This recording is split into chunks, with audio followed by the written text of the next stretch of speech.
Trading Justice podcast number 582. Matt and Mark with you, Justice Brothers, brought to you by Tackle Trading. Got a lot of good stuff going on at Tackle Trading these days. A world-class newsletter, fantastic stock picks every weekend, quality education, and OST that we just did this past week that got rave reviews. Matt, the students absolutely loved that OST. And just give me a 20-second, 30-second, what is an OST?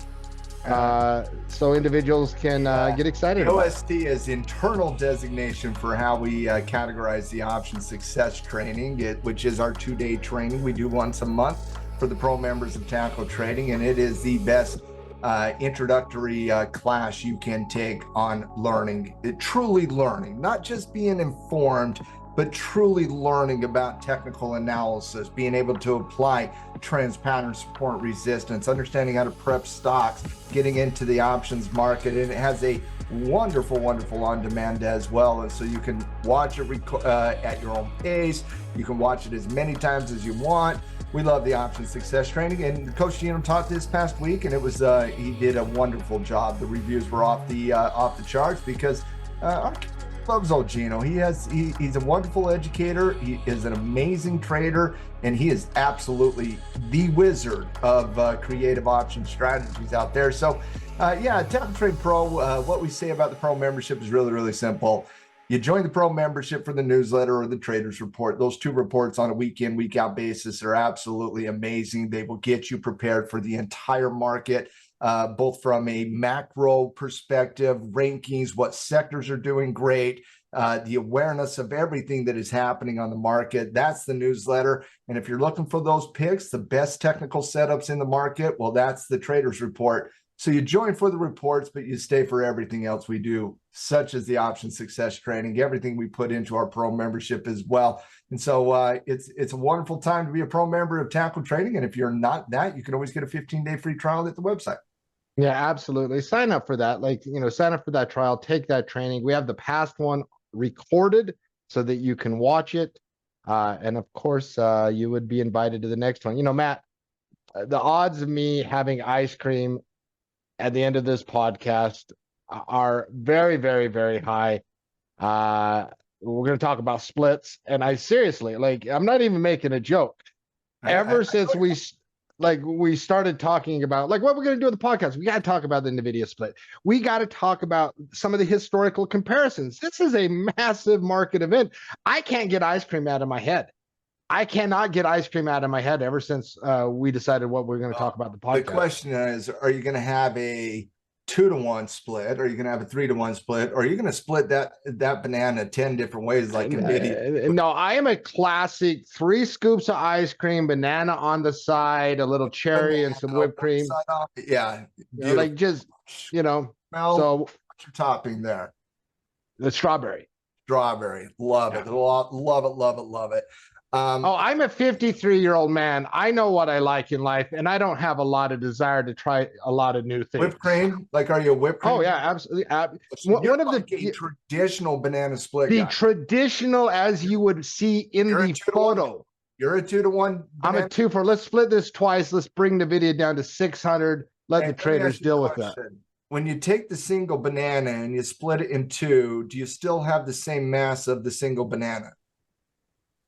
The knife, technically the knife's going to capture a little of that mass, right? But okay, analytical left brain nerd. But it's basically the same mass, right? If you can understand that, you understand how a split works. Yes. Oh, I see where you're going. Yes, you are going to have the same mass. Yes.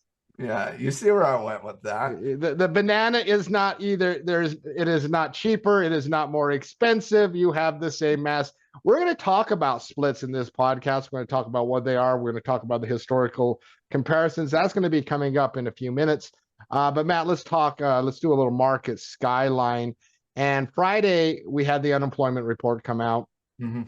Numbers came in hot, both on the wage growth and on the headline number. I saw a lot of scuttlebutt here and there. Sven Henrik on his Twitter account actually, when it was released, said bullshit. What aspect of the numbers is the nonsensical part of that? Well, there's, but the one thing I've learned, Matt, like 'cause whatever you might think of this or that, the market trades off the number. The market trades off the number, and the market sets the narrative, and you can do all. That's the narrative that comes out, and that's what algos trade on. And then they move in and they incorporate that. And both of those numbers were hot, Matt. Both those numbers were hot. What did you think about the unemployment report and the market reaction to it? A couple things. Number one, you're absolutely right, Mark. We can debate the labor environment from a pure economic perspective, right? Mm-hmm. And I do think that is a fascinating debate because you have some interesting things happening over the last couple of years, quite frankly. One of those things you can debate is the viability of full-time employment versus how many of these jobs created are part-time. Another debate, which would add a lot of context to it, would be, all right, how many of these are second, third type jobs because of the inflationary and the difficulty from a cost perspective. You can also debate the impact of immigration versus citizens here in the United States. A huge topic out there in economic circles. Oh, absolutely. And it's a really, really important economic conversation as well, because what we do know is over the last 2 years, we've seen more immigration impact the labor market than we have people that are from the United States. Now, I don't want that to sound like a negative thing because it's not. We need that from a economic growth perspective. But those are fascinating topics to debate from both a political and a pure, unadulterated economic perspective. But Mark, you're absolutely right that none of that matters to the actual stock market, which only cares about the numbers. Because a lot of how this works, it's not our grandfather's market any longer. It's nope. Like the labor market number reports on Friday, and over the next 2 weeks, this information is going to get out to the marketplace as we all kind of parse the information, as we, call up people on our nice little massive phone, or as we wrote a letter back in the 1980s, or whatever the case might have been. Information took time to get around the marketplace. And those debates were very, very fruitful in that environment. Well, now the algorithms price in the number, and then the market completely moves on to the next data point. It prices is in, it can set things in motion, and it moves on. It's that fast. I always say to people, when you're talking economics in the stock market specifically, it is a different interpretation of economics and specifically these economic reports than when you're thinking about the quote unquote real economy out there. Because in the stock market, we really don't have the real economy conversation. We have how economic reports, how the actual number comes in above or below the expectation. And all of this is basically created out of thin air. So we judge things based on expectations, and then we move on. And now with 90% of the market being priced in through algorithms and high frequency trading systems, and my goodness, in the future, AI is going to be even lightning faster than what we see today. So no, the stock market, this is the thing that a lot of new traders, new investors do not understand about the stock market, is they think the stock market cares about their economic opinion, when the stock market doesn't care about anybody's economic opinion. It cares about the economic report in comparison to the expectations, and then they set themes over time and adjust their long-term, predictive models based on some of these long-term trends and how data changes over time. But they're not having a nuanced conversation about the totality of the impact of the labor market. They saw the labor market come in at 272 versus 182. They didn't care how the 272 got created. Yeah, no, whatever it may be, It sets forth immediate reaction of pricing in, sometimes violently, sometimes even over. Right? It can create some volatility to follow through. We've seen this on gold, and we'll talk about this here in a second, but I just want to reference an example. We've seen unemployment reports send gold down, I don't know, lots, even in the last just in 2024. And then, you have a burst of volatility, and then, well, things settle in. things settle in, Well, but think about it from just a logical perspective about what you just said. We've seen the labor market numbers send gold down. yeah, Okay. 100%. Yes, we have seen that. I've seen it at Multiple least times. in the last 14 months, at least six times. Let's put two and two together on this one. What's the strongest area of the entire United States economic system right now? Labor. It's labor. Is It's not there close. a close second? No, it's labor. So it's labor. The second one off the top of my head would be services. Agreed. Right? But labor's on top of that. But labor's on top of that. Okay. So, and labor has been the strongest part of the economic argument for the last couple of years, right? It has had, yes, and it has had the biggest beats on reports, yeah. We've seen, I believe it was last year, we saw 10 out of 11 labor market numbers beat the expectation. I think it was 11 out of 11, bro. Was it 11 out of 11? And then there was a streak. There was a streak. There was a long streak. Then again, logically speaking, what happens to the United States dollar on a positive economic beat? It tends to go up. Okay, you have to reflect the value of the economy in that conversation. And because the dollar is 92% divergent against gold, what will just inevitably happen on gold in that moment? Gold has to go down.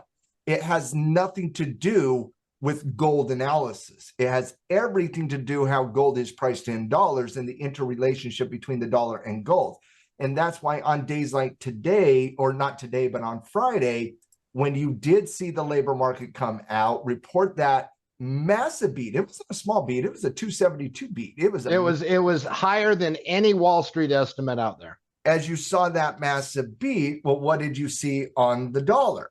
You saw the dollar go up dramatically in price, and it had one of those moments where it was like up, up, up, up, up, up, up, up, up. And when you have that moment, it is just absolutely going to occur where gold's going to have equal volatility to the downside. The ultimate question, though, is if you know how this works on gold, you're not going to care about that downward movement in price on gold in the short term, because you know this gets worked out over time. Because again, it's not like the U.S. economy is rip-roaring right now. I think the argument for gold is extremely, extremely compelling, even with that labor market report, because this will get resolved to the top side over time, in my opinion. So it's just one of those things when you're talking about a long-term asset class that has a tendency to get caught up in short-term volatility in those environments, unless you significantly break something. I just think it's noise is what it is. And so the ultimate question on gold is does it change your overriding view of gold as an inflationary hedge, as gold as an economic hedge, and as gold as a hedge to the growth areas of your portfolio? And I don't think there's anything in the current economic environment, in the current political environment, in the current market environment that would suggest that long-term philosophy on gold is changing. And I would think it's getting more and more and more compelling, given the fact that the debt explosions around the world are getting extremely concerning out there from a macro perspective. So no, don't get caught up in the short-term noise that algorithms do in a oftentimes difficult to understand interrelationship between gold and the dollar. Let it play out in the short term. Don't let your long-term view get impacted based on short-term volatility. Yeah, no, these are, I mean, they're important lessons. They're important lessons. Matt, you've used a word twice in this podcast, theme, and you and I in, material that we have done together have both been on, we have used the word confused, I don't know, 70 times to describe the market right now. And Friday's unemployment report really didn't do anything to lessen the confusion that the market might have, right? We've had some soft economic reports, some heated ones, some inflationary reports that were strong, some less than stellar, right? I mean, talk about this confusion and lack of theme in the market right now. Well, the market's very mixed right now. The market doesn't know if it's having an economic contraction conversation or a central bank when are they going to cut conversation.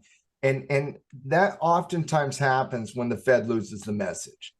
And I think and I think one of the more important things that Jay Powell can do this week during this upcoming Fed meeting is try to be very crystal clear on what the future path of monetary policy is.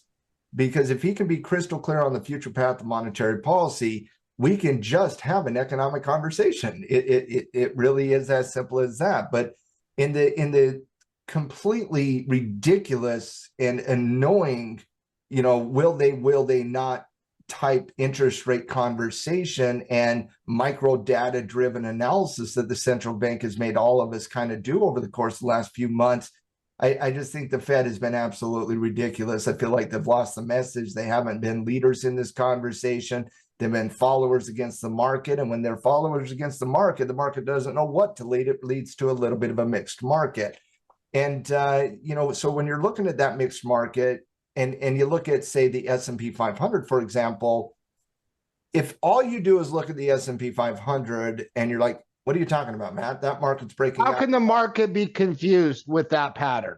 Yeah, you're talking about a breakout against a multiple time frame situation. Well, I would say you're right. If the only thing you're looking at is the weighted index of the S&P 500, then what you're really looking at is you're looking at technology right now is what you're really looking at. For example, you go over here to the NASDAQ, Mark. You tell me there's a discernible difference in these two technical patterns right now in the short term. It would deep pullback, kiss off the 50, breakout, couple days of consolidation above the breakout channel. S&P 500 pull back to the 50, power up through the 50, breakout on Wednesday, couple days of consolidation post breakout. It's the exact same short-term technical pattern. Yeah, that chart doesn't look confused at all. No, because again, you're looking primarily at technology there. But again, when you come out to the rest of the market and you say, okay, let me look at RSP, let me look at IWM, which are, RSP is the equal weighted index, which does not favor the Googles, the Metas, the Nvidias, the Apples, the Amazons of the world, but equal weights there. Well, what do we see here? We see a situation where you're not fighting a breakout against the top levels of resistance here. What you actually have is a little bit of a symmetrical triangle type situation where you have a lower level of resistance, an increase in support, and basically a mixed market. And so you look at RSP, and anytime you're in a symmetrical triangle with a lower level of resistance and an increase in support, I can promise you that's a technical read of confusion. Yeah, no, it's like it is like if you see that chart, I'd show another one. The Tesla chart looks like it has no idea what it wants to do either. Well, that's a different chart, though, in terms of RSP. But yes, that chart says, I don't know. That chart says, I don't know. Because it doesn't. How do you get a probable edge when support's increasing and resistance decreasing? And once again, RSP is the equal weight. That is all 500 stocks in the large cap S&P index. Yeah. That means that your average stock is confused and doesn't know what to do. Yeah. And so we were in the tackle trading every single Friday at tackle trading. We have a scanner report meeting. And in that scanner report meeting, we rank all the different sectors. We rank the market index. We rank the commodity spaces. We rank, obviously, the U.S. dollar. And we rank them from a very bearish perspective, -3, to a very bullish perspective, +3. So there's basically 7 different criteria of bias. And when we were debating the S&P, we have the S&P currently ranked right there at +30. It's a slightly bullish ranking for the S&P. Now, Mark, if you're looking just at the S&P, and this week, here's the argument that you could legitimately make to upgrade the market on this breakout. Number one, did the buyers step in all week long in any moments of volatility? They did, absolutely, every time. Okay, every single time. So last Friday, one thing we caught in the newsletter, which I saw play out all week long, which I feel is extremely important.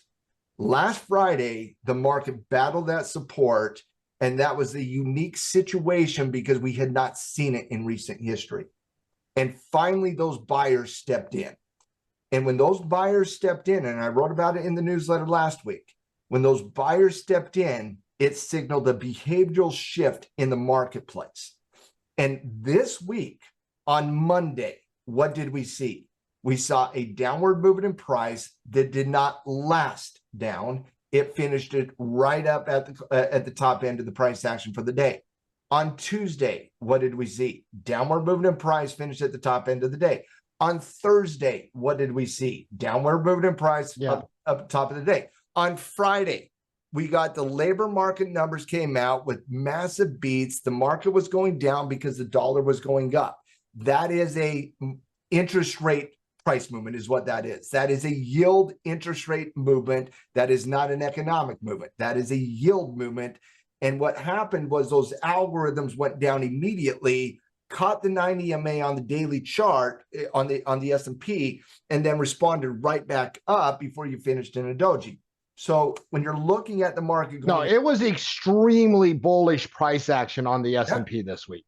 Yeah, extremely bullish. Well, and again, all things in proper perspective and context, that extremely bullish was because of it's not like the candle opened up and went up and the market's up 9% this week. That's not it. But when Mark says extremely bullish, it's because of what could have transpired this week. Yeah, bulls won every battle.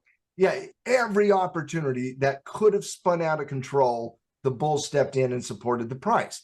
And so that's the first, so when you're adding up the A/B test, the Ben Franklin close, the pro con list, do we upgrade, do we downgrade, do we upgrade, do we maintain?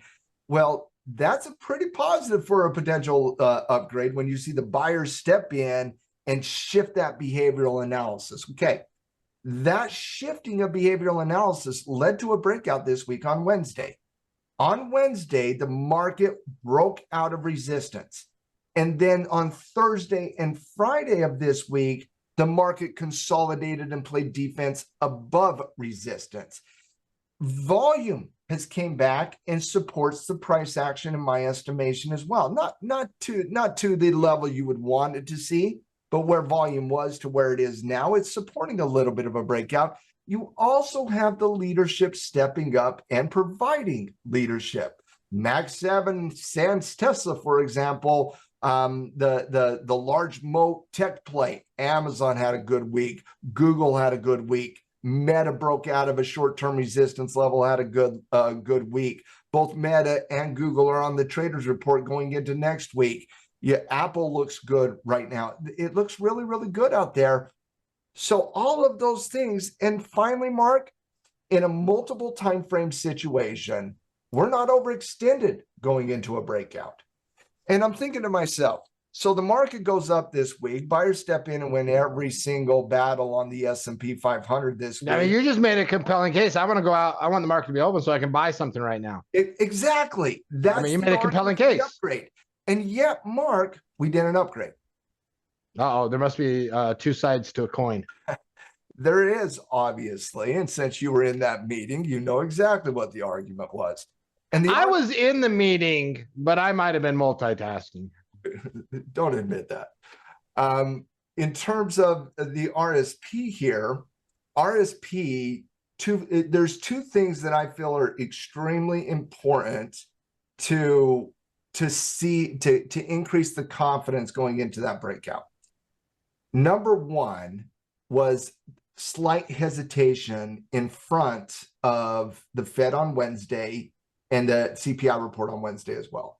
That is a really important 1-2 punch this week. And if the market can digest that 1-2 punch this week, I do think you have a lot more confidence moving on to the top side. So that's number one. There was some slight hesitation on the upgrade, just given the fact that we do have major events this week. And we felt like with those major events this week, the positive 30 ranking was appropriate for the fundamental, the technical, and the volatility conditions out there. Number two, and I think this is equally, but in my estimation, more important, we need to see the market broaden out. if you do not see the market broaden out and all we're having is a tech semiconductor, that's a sector conversation and not necessarily a market conversation. So for the market to be upgraded, we need to see the market maintain its discipline above the breakout channel as we navigate specifically Wednesday this week with the CPI report and the Fed meeting on Wednesday. If we are still above that 90 MA on Wednesday following those two reports, I think you knock one of the concerns off the concern table, and you're okay. And then you want to see RSP start to work back up instead of just kind of in that flat line situation. You get those two things by the end of this week, I do think you can be a lot more confident in the breakout that we did see last week, as well as, because you don't have a lot of concerning data coming up after this week. So those were the two reasons why you head into a little bit of a lull. But Matt, and I want to stay on this point for a second, because we've seen the markets where tech and the big boys have led for extended periods of time. It doesn't last forever. Something has to give. Either tech comes down or others come up. It can last weeks. It can last a while. It can't last indefinitely. I mean, it's just, think back to last summer, right? Tech was holding up. Tech was outperforming. Other things started to slide. And then eventually tech. Now, tech still outperformed on the way down, but eventually something gave, And so with Wednesday, Matt, market confused. You've done a great job outlining what we need to see. What are some scenarios? Because you have CPI on Wednesday, Jay Powell on Wednesday afternoon, PPI, which is the producer's inflation, on Thursday morning. What are some scenarios that can play out here? Well, I mean, regarding, I guess I would need to know specifics here on those scenarios, because there's a lot of ABC. What could be a theme that emerges out of this? The Fed admits they're going to be cutting in September. And once we know when they're cutting, we can move on to almost anything else, honestly. That's been, in my estimation, that's been the biggest variable in this entire macro conversation, is the will or will they not starting to lower rates in June, July, September, December. It's been all over the board, Mark. It's been it's been all over the board. And the Fed has not helped make that not be over the board with just basically all over the board is the Fed commentary. That's not market commentary. We go off what the Fed says. So all over the board is the Fed. The Fed has been discussing this all over the board. So, I mean, there was some talks of just 2 weeks ago, Mark. And by the way, there's nothing happening economically in the last 2 weeks that would significantly change the outlook from a central bank perspective. And so in terms of what could change that outlook, was that the question, mind you? Well, just what could some themes that emerge from this week, to maybe create something good or bad? I'm open to just the only way a theme gets emerged is if the market gets united on the path of policy. So if the market is not united on the path of policy, there's no way the market's going to get consistent. I love that. I'm stealing that this week. I like how you phrased that. Say that one more time, because as the market participant, I think you just nailed it. There's no way the market will get into some degree of consistent trend. And I'm talking about the markets in general, not just a few stocks or this sector or that industry or this commodity. Obviously, anything can be a bullish trend or a bearish trend in the financial markets. But I do not believe that the market can find a leg here. And I think everybody knows what I'm talking about there on that leg. A true move to the top side where we're catching that next trend, unless we have confidence in the path of policy. And so right now, the biggest problem in my estimation for the marketplace is we're debating the path of policy. And when we as the participants are debating the path of policy, we're going to be missing the forest through the trees on that conversation. We're going to be laser focused on just debating the inflationary situation, the economic situation. Well, this economic data point impacts this, and how it's going to impact the Fed downstream. Well, this inflationary data point is going to impact that. We have inflationary conversations overlaid on economic conversations, overlaid on fundamental macro conversations. And let's just throw the cherry on top, because we had that banana split earlier. Let's just throw that cherry on top of all the geopolitical situations. But the reason we're having all those conversations is we are not solidified on the path of policy. And that is a Fed problem, because the Fed is what sets the path of policy. And the Fed has been indecisive on that. We're talking about some of the most important people in the world right now. Yeah, and you know, you indecisive with a rudderless leader in terms of what they're going to be doing on the path of policy. And now I know for a fact that they're not even leading the conversation. They're getting their marching orders from the Bank of International Settlements, because I now understand far more about the path of policy, given the fact what Europe did this previous week in terms of lowering their interest rates, because now I know there's a coordinated effort around the world with the central banks to start lowering interest rates. Okay, and I think this is they absolutely know one thing: the United States has to lower rates to handle the $9 trillion of refinancing that is going to be refinanced over the next year. And they are going to lower rates now because of the refinancing issue and not because of inflation. They are giving up their war on inflation. The 3% target that I've been talking about for years is not only a hypothetical that is staring at us right in front of our very faces, and the Fed is giving up that battle because of the refinancing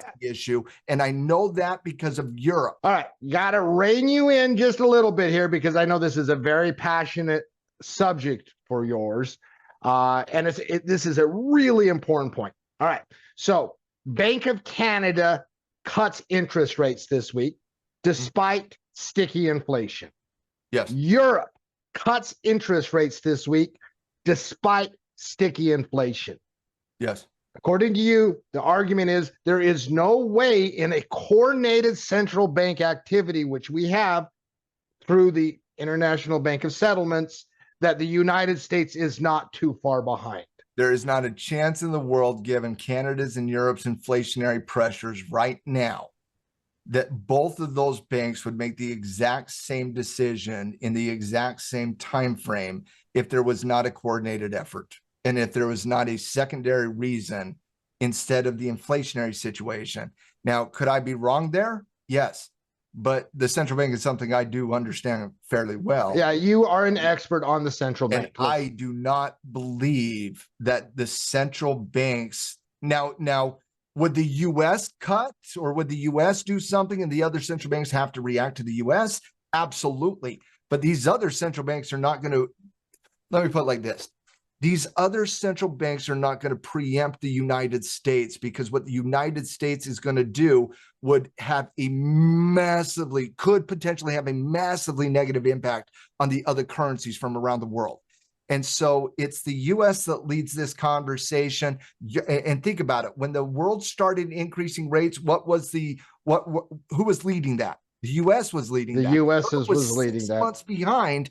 And now that they're having a smack dab in the middle of maybe we're having an economic contraction a little bit around the world. Maybe we're still dealing with a little bit of inflation. But Bank of Canada, Bank of Switzerland, the Swiss National Bank, the European Central Bank, they're all lowering in front of the U.S. When the U.S. and Jay Powell is playing this game of, let me sit on my hands and wait for more data and be more data dependent, and the Fed cronies paint the picture one way or the other. You can go listen to a Fed speaker say one thing. You can go listen to another Fed speaker say the other thing. But if you see the other central banks in front of the United States central bank start to act, it's because they know something. And that infuriates me, that those central banks know something that we do not, because the Fed, and specifically Jay Powell, is too cowardly to be transparent with the market on the path of policy. Why so duplicitous? Because when you listen to Karkashi, when you listen to all these Fed speakers, you would think they're having this raging debate and interest rates might stay high indefinitely. Because, Mark, they understand the political and the economic environment. They were so historically wrong on transitory. And every single American is sick and tired of the inflationary pressures that it is putting on their families to be able to live the quality life that they deserve. And they're pissed off about it. And there is this pent-up fear in America from an inflationary perspective, and rightly so, rightly so. And the central bank was the entity. We can talk about the debt of America, and we can talk about the budgets of America, and we can talk about the fiscal problems of America, but this is a conversation and a responsibility that lands at the feet of the central bank of America, a private banking cartel. That is who is responsible for monetary policy. They have a dual mandate: maximize labor while maintaining price stability. They have given up the price stability argument.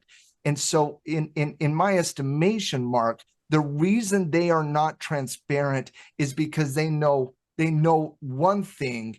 And if that one thing, in my estimation, I'm going to put the conspiracy hat on a little bit if you don't mind, but if that one thing becomes a united conversation for Americans, and Americans stop simply blaming the other political party for every economic problem in America, and we actually look to the gasoline of the economic problems in America, that's the central bank. If America united in understanding of the entity that created and manages this problem, the central bank, I don't think we would have a central bank, quite frankly. I think Americans would wake up the same way our founding fathers woke up 250 years ago to the problems associated with having a private central banking cartel control the currency of a nation.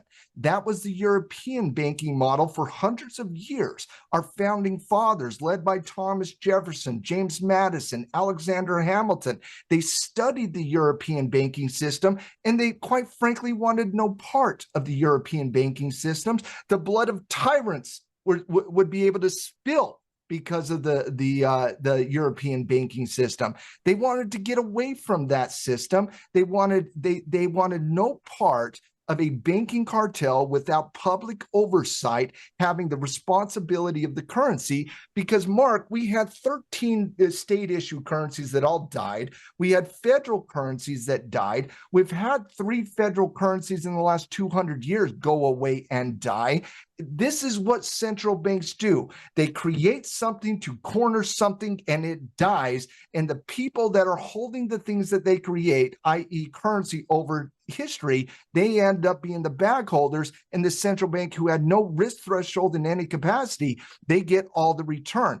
And so the central bank has a very big reason to act like they are in this fight on inflation.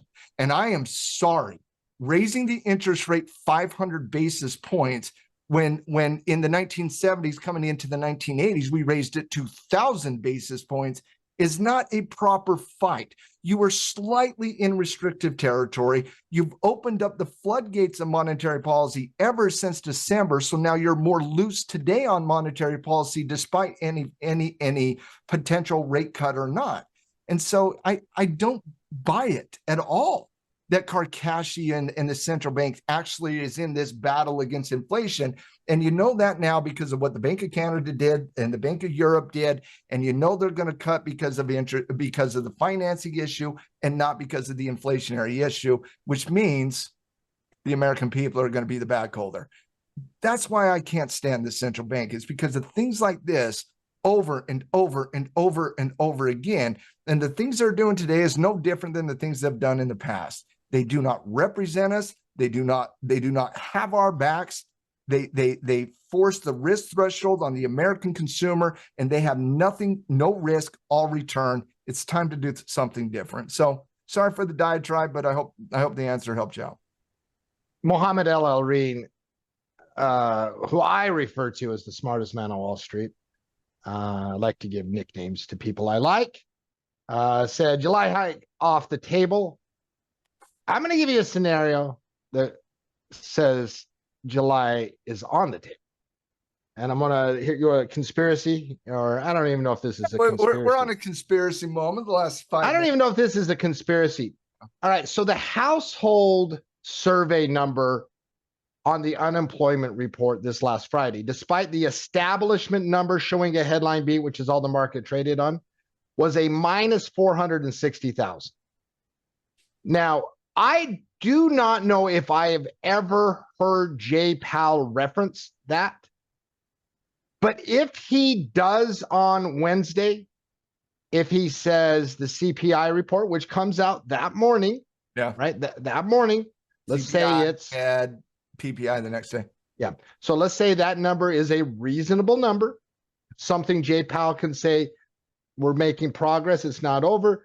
But then he expresses the risks are on both sides language. And he emphasizes that, and he points to, and maybe it's the household survey number, maybe it's another data point.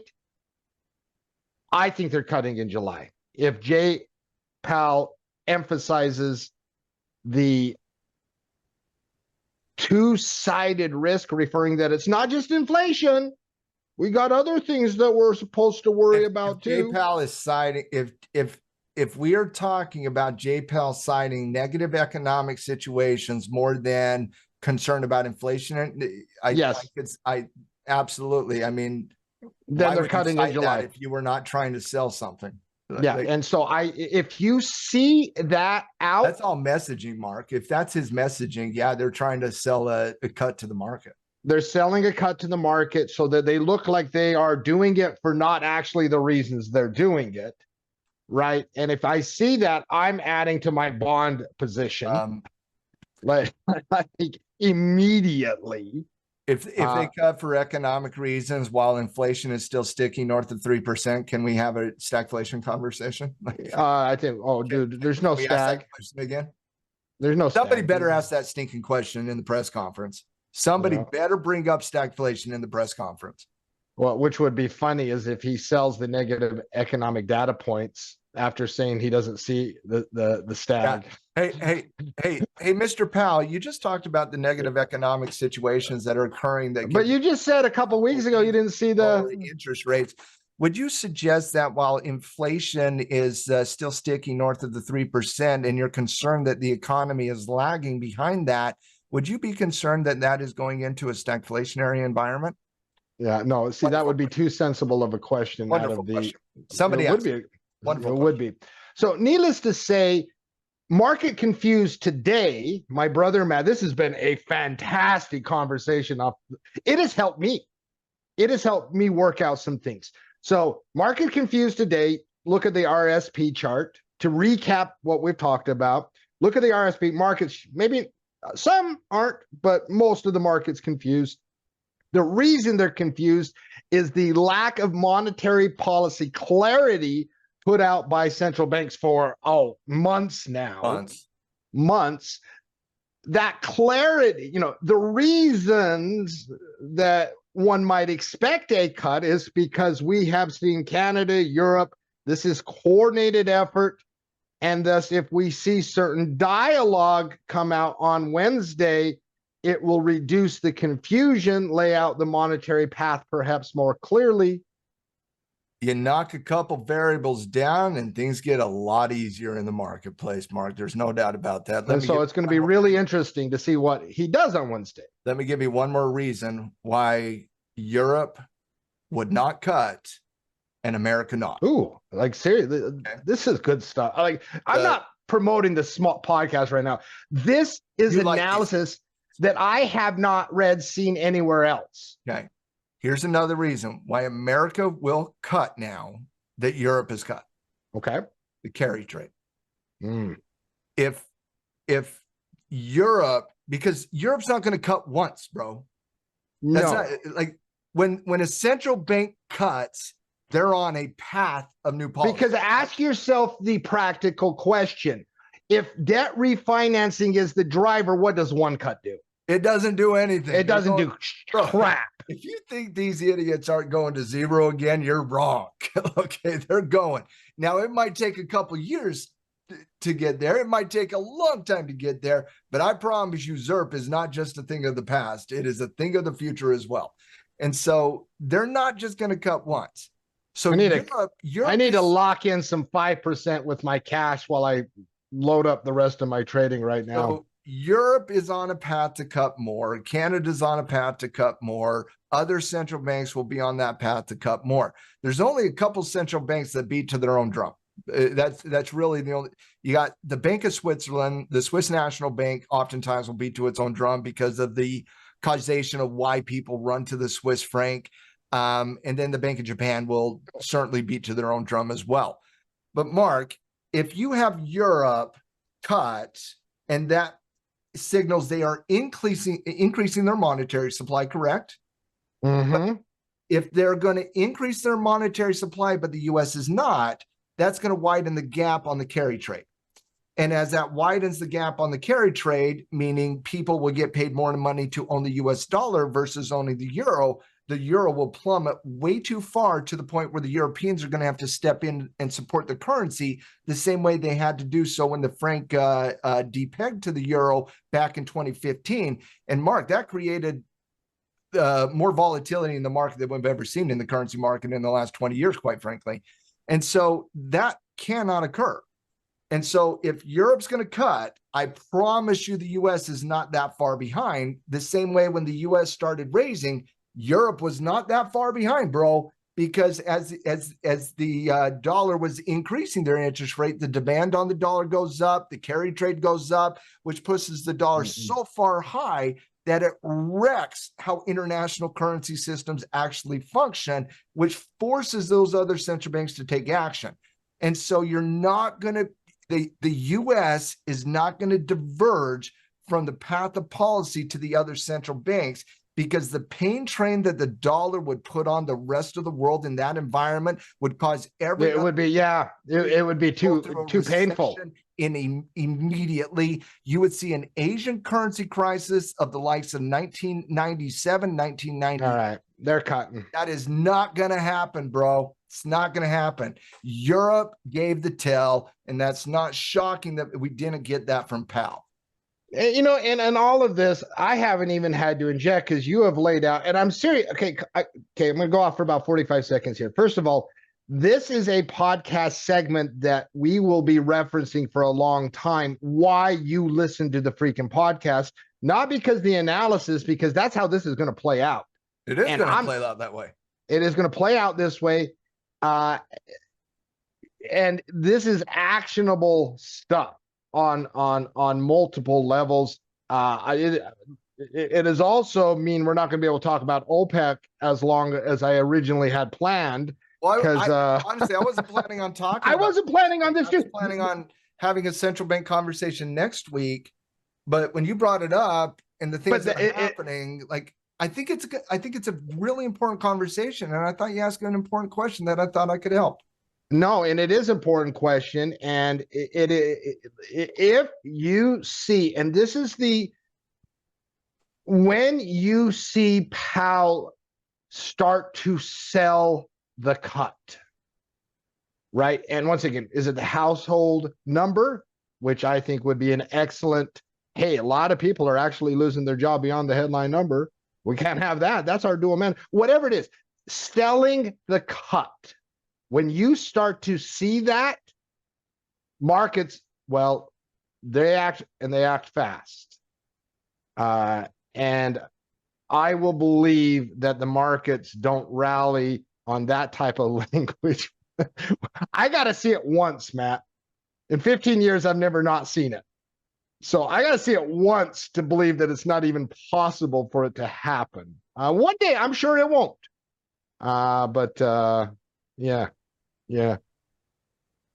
Yeah, that chart cannot, They're cut.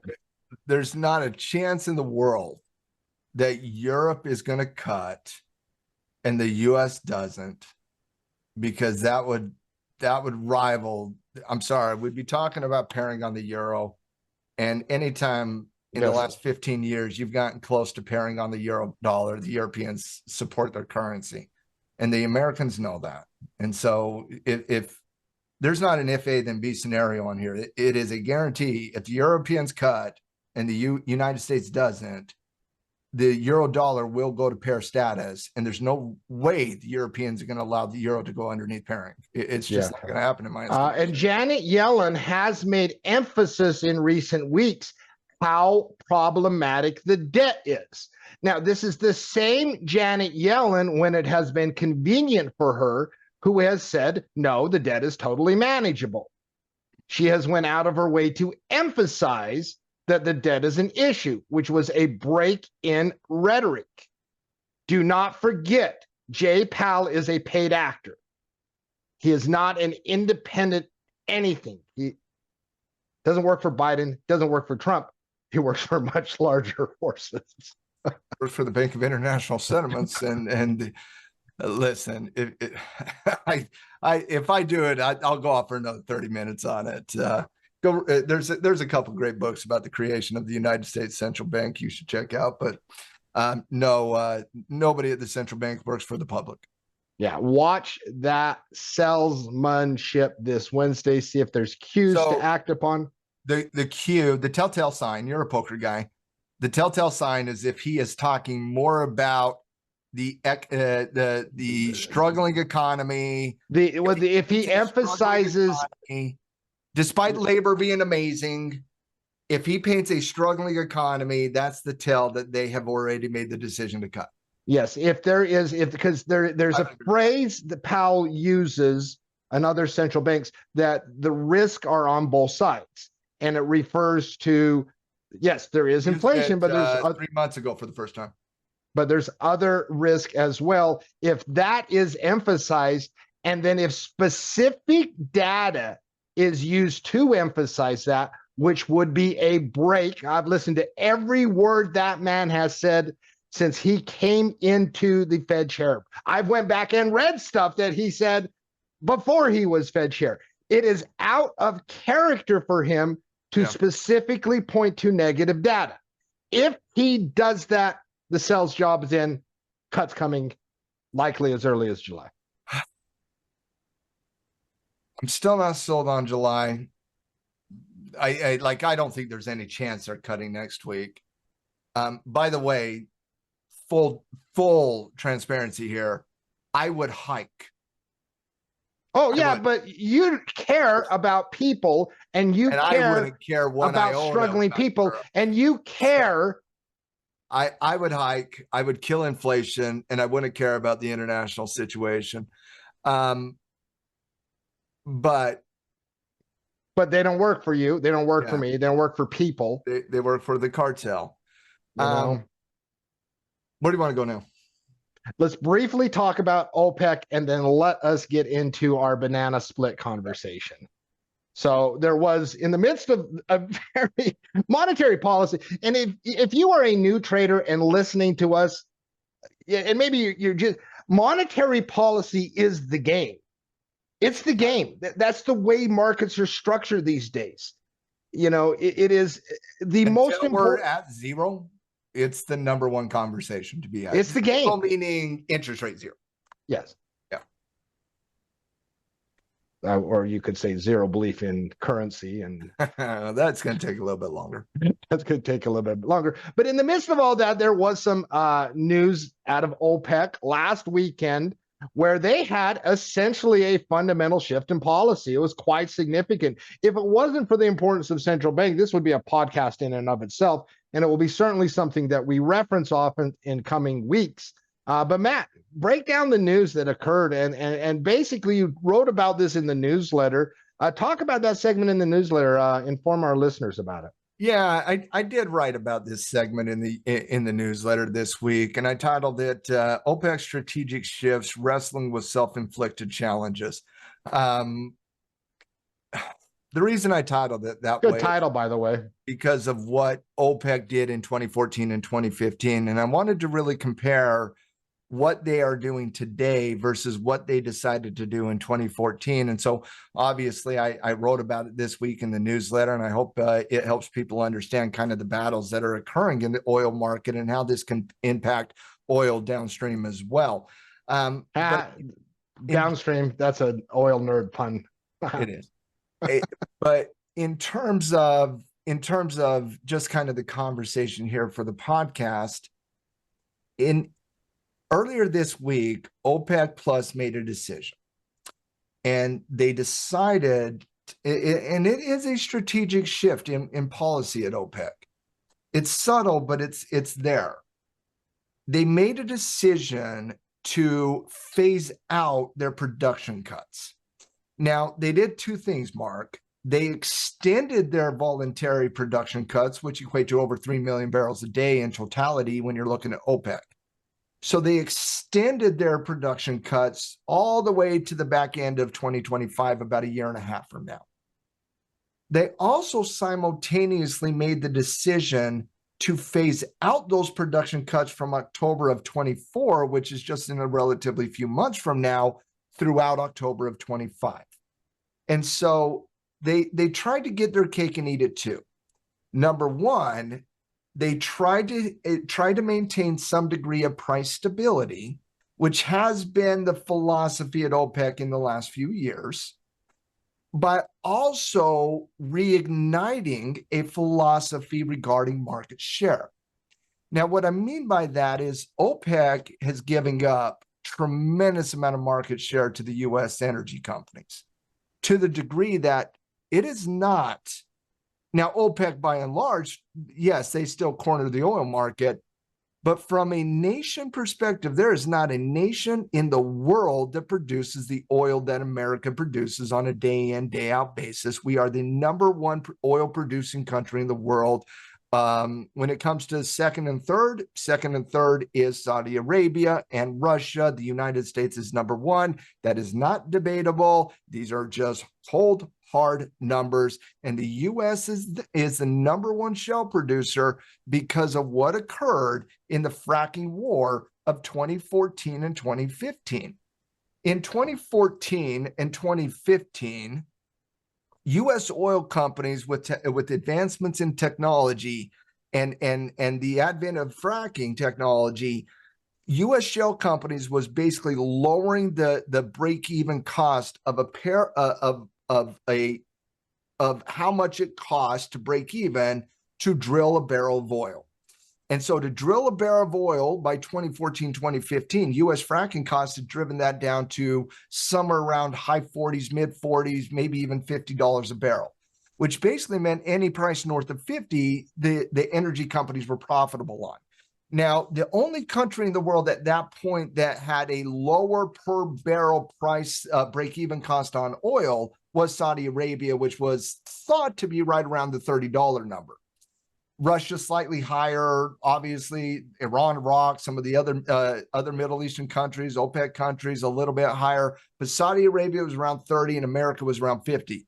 No, huge gap, massive gap. But it was tightening. It was tightening because of advancements in fracking technology. Saudi Arabia was losing market share to the U.S. fracking companies. And so in 2014, Saudi Arabia, led by OPEC, obviously this was a decision through OPEC, but it was led by Saudi Arabia, made a decision to basically declare an oil war on the U.S. shale companies and specifically the U.S. fracking companies. And what their desire was we are going to drive down the cost of oil by flooding the market with man, this was about as close to an economic war as you get. It was 100%. And so what happened was oil starts going down, down, down, down, down. And Mark, in the early stages of this conflict, in the oil conflict of 2014, I call it the fracking war. In the fracking war of 2014, was America was losing. Because again, Saudi was right. America was more expensive to produce a gallon of oil or a barrel of oil. And so American fracking companies and shell producing companies were laying off hundreds of thousands of people, shutting the pipelines down. And it was a terrible environment. For about 2 years, it was a really difficult environment for U.S. energy I companies. mean, oil went from 100 to the high 20s, if I remember my numbers right. I want to say 27. It went from Yeah, I mean, north of $100 all the way down to 75%'s a lot. I don't know the exact amount of numbers that got laid off due to that oil going from 105 all the way down to 27, but it was north of 300,000 it was nasty. workers in America. And these are roughnecks. These are blue collar workers. These are, and they all got sent home. And I remember making a statement back then, Mark. I'm saying they're going to win the battle, but they're going to lose this war because they don't understand something about the American fracking companies. They will shut down production, wait this out, and then once the market stabilizes again, they're going to come right back. I remember talking about this, and it was like, how does that not be how this plays out? That was guaranteed to happen, but it was also very strategic, a miss on Saudi Arabia's part, because at that point, we were not independent oil producing country. We relied on Saudi Arabia to import Saudi Arabian oil to do everything we do. But that forced us to recalibrate, very similar to the pandemic, how the pandemic forced us to recalibrate the supply chain reliance that America has on China, Vietnam, Mexico, international countries. We want to build more stuff in America because we don't want to be as reliant because of what the pandemic lessons taught us as a nation. Well, from a specific oil perspective, that's exactly the lesson we learned in 2015. And when 300,000 roughnecks got laid off, we were pissed off too. Those energy companies were upset, the workers were upset, investors were upset, and they were rightly upset with Saudi Arabia. And you know what happened? America decided to double down, become energy independent, and we saw Saudi Arabia as the problem, and we said we're going to fix the problem the same way America does all the time, and we fixed it. We became the #1 producing energy nation in the world. And so Saudi Arabia learned their lesson, specifically because of the U.S. stopped relying on Saudi Arabia. And with that lack of demand and lack of revenue, guess what Saudi Arabia had to do? They had to tap international debt to just get through that environment. So it's one of those times where it's like, it's you're trying to impact somebody else because you think you're in such a moment of strength, but you don't take into account the variables of how others are going to act, because the way all these policy decisions are made, they're all made in the best case scenario possible without an understanding of what your counterpart is going to do and how that's going to impact your projections. Well, Saudi Arabia was wrong, Mark. They had to recalibrate. And as they were going into the pandemic, and certainly after the pandemic, Saudi Arabia made the decision to focus instead of market share, thus cornering the market and killing all the fracking companies. They emphasized market stability. And that's been the case, and that's their production cuts. That's been the case for the last few years. What's important this week is that Saudi Arabia once again signaling that they are going to emphasize market share over market stability. And they tried to get their cake and eat it too. They didn't do it the same way they did in 2014 when it was just a, smack and get it done. Oh, they didn't hide what they were trying to do. No, they ripped the Band-Aid off in 2014. They did not rip They said, no, yeah. They tried to get their cake and eat it too by saying, okay, we're going to give a long runway to when we're going to get rid of the production cuts. That's all the way to the back. Which is why they announced the increases so far in advance, is because they were trying to finesse the market. Okay.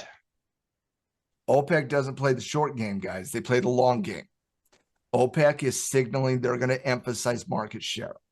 OPEC, you're going to lose that war. That's a bad decision by OPEC in my estimation. You're going to lose that battle the same way you lost the first battle with the American energy companies. You do not understand our desire to have self-governance and self-independence right now. And so they're going to lose that battle in my estimation. I think it's a bad policy decision. I thought they should have continually support the oil market. And you know what, Mark? It wasn't just me who took that interpretation as a very big negative. The entire marketplace took that as a negative because there's a lot of people with the long memory here of 2014, and that was a nasty, terrible environment for oil. And what I said in the newsletter, guys, is yes, did OPEC strategically make a decision to where they tried to ease the impact of them emphasizing more market share over market stability? Yes, they gave a long runway there, certainly. But Mark, do the markets wait to price that in? No. No, the markets aren't going to wait to price that in. And so it really did impact oil. It broke the 200 weekly moving average on oil for the first time in a while. So not only do we got concern on the macro side of the equation with what, because think about it like this. Economically, you're going from 3% GDP down to 2% GDP. So I'm not worried about a recession this year, but I am, specifically oil, I am worried about growth slowing down.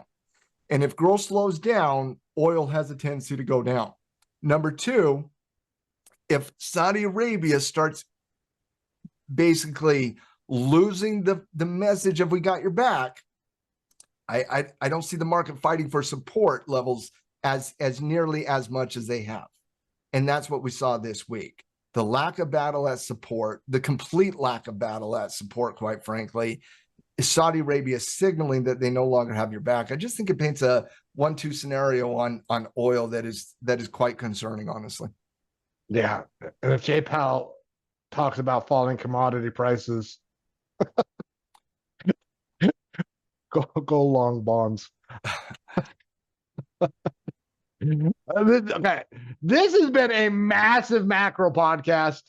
Like a massive, like the amount of things circulating in my head.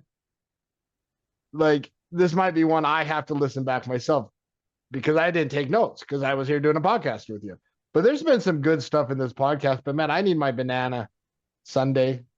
I need to talk about what, and you don't say this very often about a company where the company's known event is a market event. But NVIDIA's split is a market event. Agree or disagree?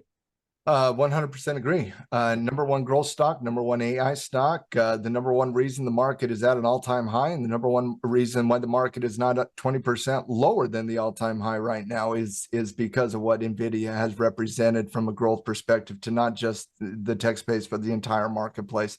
I cannot overstate the importance of Nvidia to the marketplace. Yeah, no. And on Monday, they do a 10-for-1 stock split. So Matt, like I want to do a little educational, tactical, talk big picture segment on NVIDIA. First of all, a lot of new traders might not know what a split is, right? What's a split?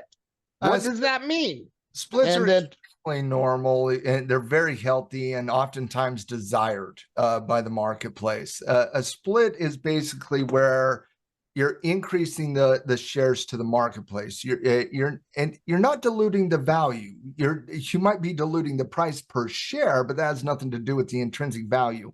So it's very important to understand because GameStop has increased 120 million shares in the last week and a half.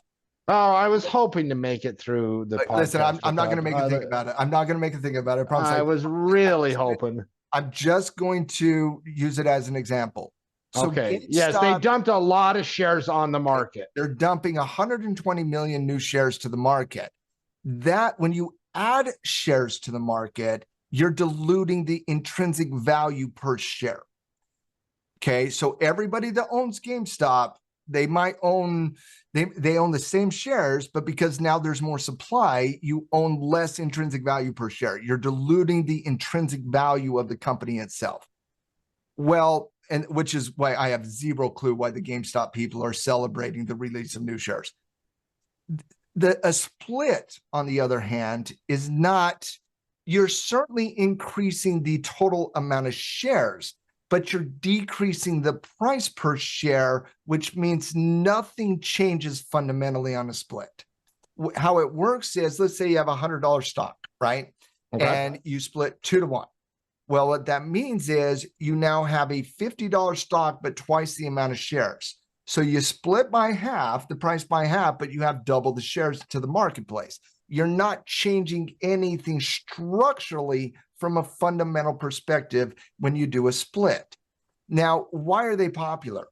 Splits are popular for a couple different reasons. Number one, I have yet to meet the trader that likes a $1,200 price point versus a $100 price point. Have you ever met the trader that No, likes... and I don't care how big your account it has nothing to do with that. It is the larger a stock is in price, the less flexibility you 100%. have in doing. Let's say I want to add like 1.5% from a portfolio. Well, a lot of stocks I can do that, but larger shares becomes more problematic. Option chains, even on liquidity, which is like just massively liquid, sometimes those option chains at different strike prices on larger shares can be problematic. And that's on Nvidia. Forget Chipotle when it was like the... Forget about Nvidia ever becoming a Dow stock and replacing Intel at a $1,200 price point. That's a weighted index. Not going to happen. So there's just you just have so much more flexibility with a cheaper stock. And one additional reason outside of that is a behavioral reason. Stocks have muscle memory, and it doesn't happen in the immediate. But what does happen long term is we remember where the stock was at one point. And so there's some muscle memory to it that has a tendency to go back up to those price points over time. Microsoft, for example, is split, 28 times? I don't even know what the total number of splits is, but companies have a tendency to split over time. They grow, they split, they grow, they split, they grow, they split. It's a very popular thing to do, but once again, it does not change anything fundamentally about the marketplace itself. If you had $2,000 into a trade, you now have $2,000 into the trade after the split. You just have less dollar per share and more shares. Now, the average split, the routine traditional split in the market is a 2 to 1, 3 to 1. But honestly, that was back in the day when the markets were not Mountain Dew markets and we priced in everything in the immediacy. You're seeing far more 4 to 1, 5 to 1, 7 to 1s, 10 to 1s, 20 to 1s than even some of the 2 to 1s. And I'm talking more about the big dogs there. But you can split whatever you want to split. You can split 100 to 1. You can split 1 billion to 1 if you wanted to do. The standard split is 2 to 1, 3 to 1. Oftentimes, these big tech stocks that have a tendency to move a lot will be in the 7 to 1, 10 to 1. Google and Amazon just a couple of years ago had a 20 to 1 split. So Nvidia made a decision a couple months ago to announce a split, and they're splitting. No, it wasn't a couple months ago. It was literally during their earnings report just recently, so a few weeks ago. Made a decision to split 10 to 1. Now, the effective date on the split was last Friday. So why are we still staring at a $1,200 price? Because it will be priced in on Monday morning. The effective date is at the end of the close on Friday. It gets priced into the market on Monday morning, which means on Monday morning, we should be looking at Nvidia, depending on a gap or whatnot, right around $120 a share. And why this is an important topic is, number one, it's important to understand how splits function.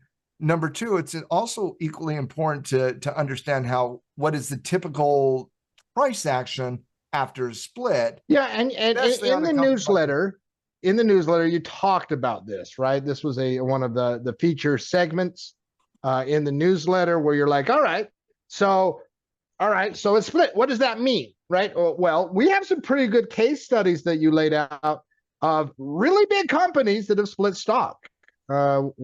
What did you find? Honestly, I found the exact same thing on these big high flying stocks as you find on the average stock that is split over the last 30 years. When you look at the average impact of a split historically, Historically, you'll see in the short term a slight fade up in front of the split and a fade down after the split. That is the historical pattern. Now, it's not a 90% likelihood. I think the historical is somewhere around 58% of the time. That's kind of how it works. But if it's 58% of the time, that's kind of how it works. That dwarfs every other probable outcome, quite frankly. So again, you can kind of lock it in. That's in front of a split, slight fade, sometimes more, sometimes less, but a slight fade typically. For example, here on Amazon, Mark, before the split, you see that slight fade. After the split, you see it get back up. On Shopify, had a split in 2022. Amazon's was June of 22. Shopify was June of 22 as well. Very similar reaction. Now, oftentimes Mark, and here's something that stood out to me as well, and I want to be very clear on this because I don't want it to be confusing. The degree of the upward movement in price versus the downward movement in price was different. Okay. And what created the difference was not, are you a Mag 7 stock? Are you a tech stock? Are you an energy stock? Are you a consumer discretionary stock? It had nothing to do with that. It was dependent on market volatility. It was extremely dependent on market volatility. So the degree of which it would sell after the split would always equate to what that market was doing after the split. Does that make sense? So the correlation of what the market itself was doing. Yes. Yes. Yes. Okay. Very, very, very similar. And so that's a great point, because I saw somebody talk about, well, you remember when Apple split 4-for-1 in 2000? Great point. And 20, and then it just the next week it just plummeted. I was like, yeah, so did the market. So did the market. It is a great point. I talked about that point in the newsletter. You're right. When you're looking at Apple split in August 31st of 2020, effective September 1st. On the day of the split, Apple went up, bro. The people who are coming out and saying, oh, you remember? No. It went up the next 2 days healthy. It went up. And Apple was the case study. See, I did 4 case studies in 2022. That was Amazon, Google, Shopify, and I just had the other one off the top of my head, Tesla. Okay. So those 4 2022 examples were very similar to one another, and all of them are very market dependent, and all of them post-split just simply started doing the exact same thing the longer trends were doing. Okay. If it was neutral, they went back into neutrality. If it was a longer term downtrend, they maintained their longer term downtrend. It did not change. It would change pattern analysis, but it wouldn't change trend analysis. Does that make sense? It does. Okay. So I thought that is an unfair case study, the 2022 case studies, because we were dealing with the bearish market in 2022. And I didn't feel that was an appropriate case study to look against Nvidia today, which is a high flyer in a bullish market. The only case study I could think about that was extremely similar to Nvidia was the 2020 example of Apple, where post-pandemic you had Apple skyrocketing. It obviously wasn't 130 stocks. We're talking, it was like a $550 stock. And Apple made the decision to split 4-to-1. And Apple got front run in front of it, very similar to what Nvidia did. Okay. And then what people will say on Apple is immediately following Apple split, it started coming down. That is not a true statement. The truth of that situation, and if you follow me on the chart, I'll explain it for the. In fact, Matt, there's some people that I saw talking about that, and I'm not going to name them. They should know better. They should know better. Some reputable financial people that should know better. They should know better. But Mark, here's the split. The 31st. It went up on that day. It went up on day 2. And it gapped up on day 3. Okay. It gapped up on day 3. Day 3 is 9/2. It is the 2nd of September of 2020. This is what I talk about. When you look at comparable analysis, you got to make sure you're doing it appropriately. Well, what else occurred? In that exact same time frame, on 9/3, the day after Apple went up, 3 consecutive days post-split, the entire market went down by 18%. Mark, if the market is going to go down by 18%, is any stock going to hold up in that? No.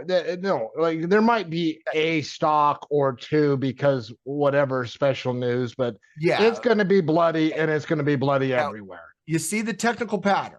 You gave up the 9, you gave up the 20, you battled for a moment at the 50 before you broke the 50 and finally stabilized underneath the 50-period moving average in that time frame. Well, when you come back to Apple, let's see what you do. You gave up the 9, you gave up the 20, you tried to battle at the 50 before you gave it up and stabilized underneath the 50. Apple and the market did the exact same thing. And so what I saw, and I do think this is extremely important, what I saw in front of most splits was an upward movement in price, the degree of which was, it varied, but in general, upward movement in price before the split.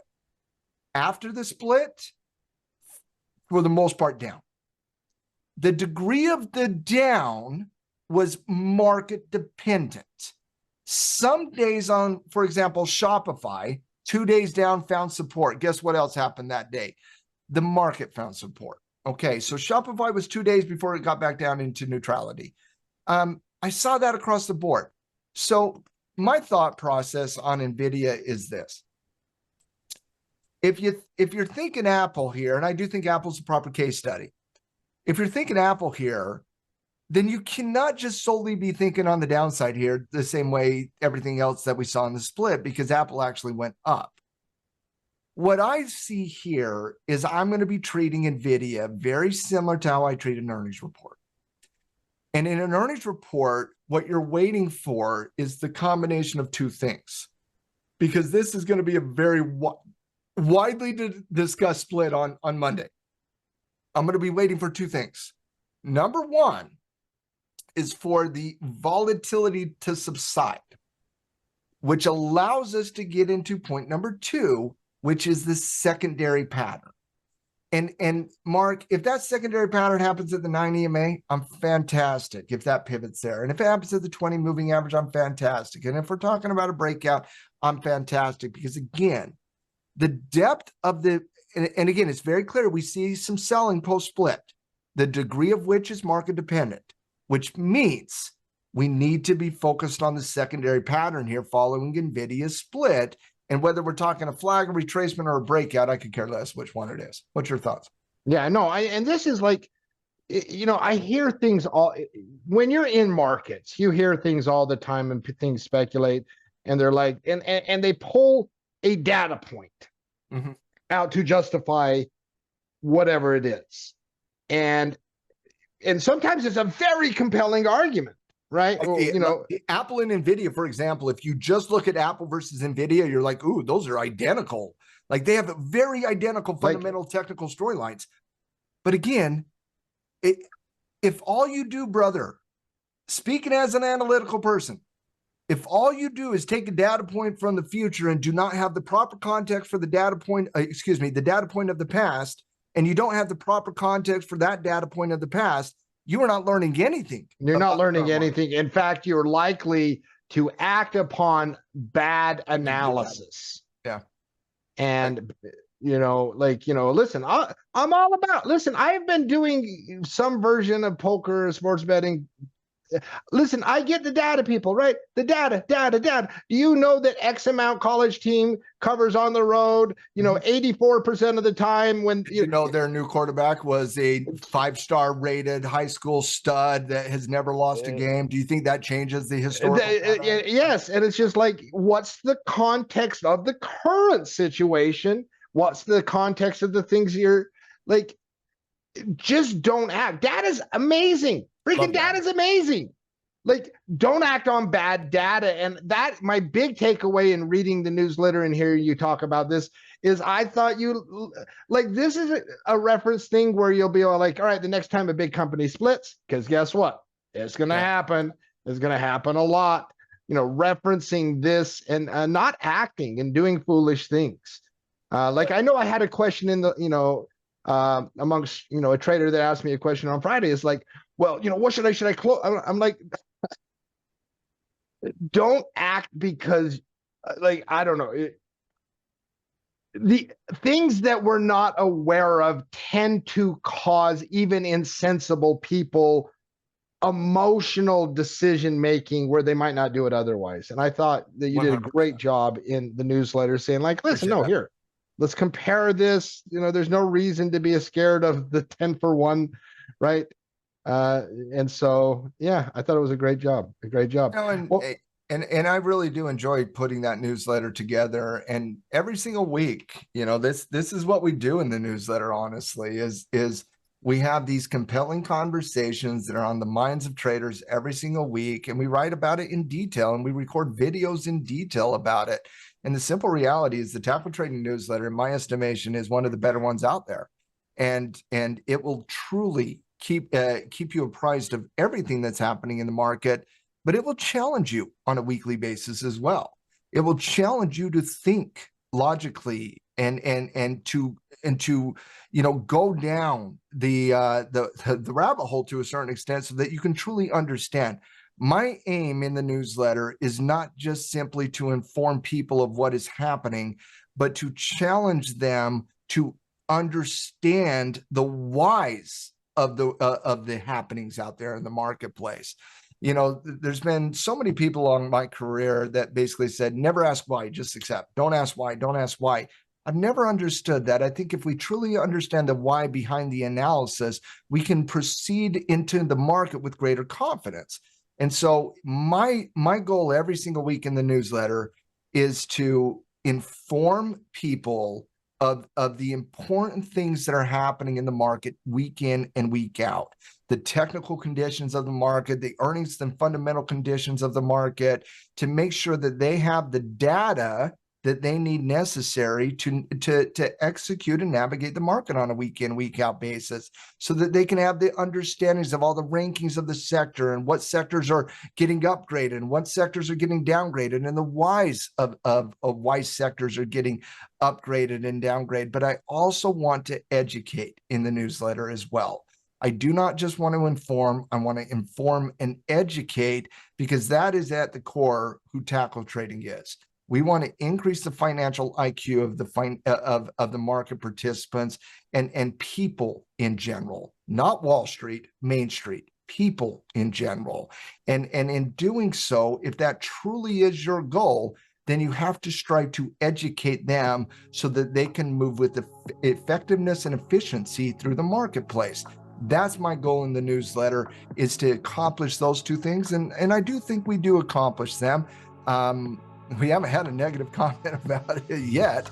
And there's a lot of rave reviews about what the newsletter is becoming. So if you are a Tackle Trading Pro member and you're not making the newsletter part of your weekly routine, I strongly encourage you to do so, because it will make you more informed, better prepared, with greater confidence, so that you can navigate the financial world. And if you are not a member of Tackle Trading and you're not taking advantage of the Tackle newsletter, do it.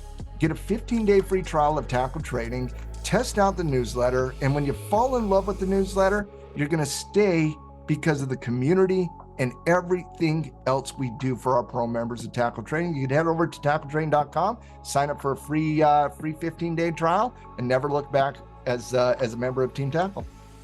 No, listen, those sound like some really good final thoughts, bro. They were my final thoughts. Yeah, they felt that, I didn't have to ask. They were volunteered, and they were This been Trading Justice 582. Send us out. All right, everyone, have a fantastic week ahead. It's going to be interesting. This is one to bookmark, re-listen to. We'll be back next week on the podcast to discuss how betrayed the average American. I do have that opinion, so. But we'll break it all down. But everyone, have a fantastic week. Everyone have a fantastic week.